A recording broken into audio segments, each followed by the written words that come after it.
কোনো ভূমিকায় জাতির মধ্যে কিন্তু সংশয় তৈরি হয়েছে। পরিষ্কার বলতে চাই, আপনি সোজা থাকবেন। স্থানীয় সরকার নির্বাচন আগে দিতে হবে। জুলাই সনদ এবং ঘোষণাপত্র অবশ্যই জুলাই বিপ্লবের বার্ষিকী আমরা 1 তারিখ থেকে 8 আগস্ট পালন করব। এর মধ্যেই জুলাই সনদ এবং জুলাই ঘোষণাপত্র আপনাকে বাস্তবায়ন করতে হবে। বাংলাদেশের ইতিহাসে, রাজনীতির ইতিহাসে আজকের দিন এক ঐতিহাসিক দিন। কেন ঐতিহাসিক দিন?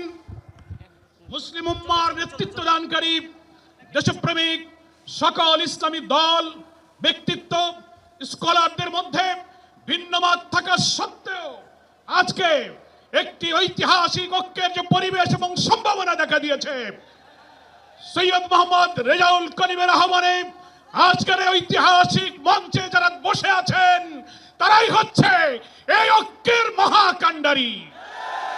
সংগ্রামী ভাইরা আমার, আজকে নেতৃবৃন্দের উপস্থিতি এবং পীর সাহেবের সংগ্রামী ভূমিকায় তিনি আজকে নতুন ইতিহাসের স্রষ্টা হয়। ইতিহাসে তার নাম স্বর্ণাক্ষরে লেখা থাকবে। সংগ্রামী দেশবাসী ভাইরা, আমি অন্তর্বর্তীকালীন সরকারের প্রধান প্রফেসর ডক্টর মোহাম্মদ ইউনূস আপনাকে বলতে চাই, আপনিও ন্যাশনাল কনসেনসাস কমিশন যেটা হয়েছে তারও আপনি চেয়ারম্যান, তার কো চেয়ারম্যান করা হয়েছে প্রফেসর ডক্টর আলী রিয়াজকে। আর নির্বাচন কমিশনের প্রধানকে আমি বলতে চাই, আজকের এই সমাবেশ থেকে, এই জনসমুদ্র থেকে এই বার্তা যদি আপনারা বুঝতে ভুল করেন, পিওর পদ্ধতি ছাড়া নির্বাচন বাংলার মানুষ গ্রহণ করবে না। আমি প্রধান উপদেষ্টা, নির্বাচন কমিশনার সকলকে বলবো, আপনি জাতির উদ্দেশ্যে নিরপেক্ষ থাকার অঙ্গীকার করেছেন। আপনার অঙ্গীকারের প্রতি আপনি সাবধান থাকবেন। আপনার কোন কোন ভূমিকায় জাতির মধ্যে কিন্তু সংশয় তৈরি হয়েছে। পরিষ্কার বলতে চাই, আপনি সোজা থাকবেন। আমরা আমাদের জন্য কোন দলের জন্য আপনার পক্ষপাতিত্ব চাই না। 2000 ছাত্র জনতার জীবন, হাজার হাজার মানুষের রক্ত, 17-18 বছরের মানুষকে ফাঁসি, অত্যাচার, জুলুম, রিমান্ড, ক্রসফায়ার দিয়ে আলেম ওলামা পীর মাশায়েখদের যে নির্যাতন করেছেন, সেই সংগ্রাম আমরা ব্যর্থ হতে দেব না। ফলে আপনাকে অবশ্যই জাতির যে দাবি উচ্চকিত হয়েছে, নির্বাচনের লেভেল প্লেইং ফিল্ড আপনাকে নিশ্চিত করতে হবে। আপনি জাতির কাছে, জাতির উদ্দেশ্যে ভাষণে একটা কথা বলবেন, being a head of the government একটা কথা বলবেন, রাষ্ট্রীয় টেলিভিশনে একটা কথা বলবেন, কোন একটা দলের কাছে আলোচনায় গিয়ে সে কথা আপনি ভুলে যাবেন, এটা নিরপেক্ষতা ভঙ্গ হয়েছে। আপনাকে বলতে যে আপনি সোজা থাকুন।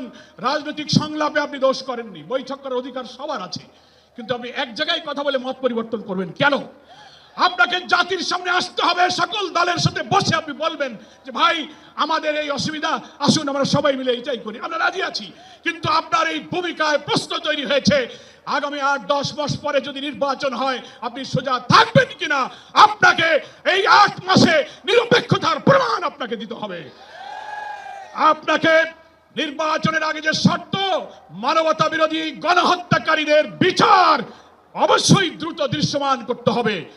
দিল্লিতে বসে দিল্লির দাবিদার শেখ হাসিনা এই বাংলাদেশকে আবার উস্কানি দিয়ে ভারতের সেবাদাসে পরিণত করার ষড়যন্ত্র করছে। অবিলম্বে নির্বাচনের আগে এই বিচার আমরা দৃশ্যমান দেখতে চাই। সংস্কারের ব্যাপারে অনেকে ঢিলা দিচ্ছেন, বলে ইলেকশন আর সংস্কার একসাথে হবে, ক্ষমতায় গিয়ে করব। কিভাবে বুঝলেন কে ক্ষমতায় যাবে? জনগণের ভোট আপনি পান, তারপরে আপনি ক্ষমতায় যাবেন। এই ফ্যাসিবাদী আমলের রাজনৈতিক সাংবিধানিক সরকারের যে কাঠামো তৈরি হয়েছে বাংলাদেশে, এই কাঠামো তছনছ করে দিয়ে নতুন বাংলাদেশের নতুন বন্দোবস্ত কাঠামোর জন্য অবশ্যই মৌলিক সংস্কার প্রয়োজন। এই প্রশাসনিক ব্যবস্থার মধ্যে আমরা নতুন কোন ফ্যাসিবাদ, নতুন কোন হাসিনার আমরা জন্ম দিতে চাই না। এই জন্য সংস্কার আমাদেরকে করতে হবে। আন্দোলনের শহীদ আহত যারা, তাদের চিকিৎসা এবং পুনর্বাসন করতে হবে। প্রবাসী 1,10,00,000 ভোটার, তাদেরকে ভোটাধিকারের ব্যাপারে আপনাকে নিশ্চিত করতে হবে। স্থানীয় সরকার নির্বাচন আগে দিতে হবে। জুলাই সনদ এবং ঘোষণাপত্র অবশ্যই জুলাই বিপ্লবের বার্ষিকী আমরা 1 তারিখ থেকে 8 আগস্ট পালন করব। এর মধ্যেই জুলাই সনদ এবং জুলাই ঘোষণাপত্র আপনাকে বাস্তবায়ন করতে হবে। সংগ্রামী দেশবাসী, বাংলাদেশ জামাত ইসলামীর সংগ্রামী আমির ডাক্তার শফিকুর রহমান, তিনি পীর সাহেব চরমনাইকে এবং আপনাদের সহ সকল দেশবাসীকে জামাত ইসলামীর পক্ষ থেকে সালাম এবং শুভেচ্ছা জানিয়েছেন।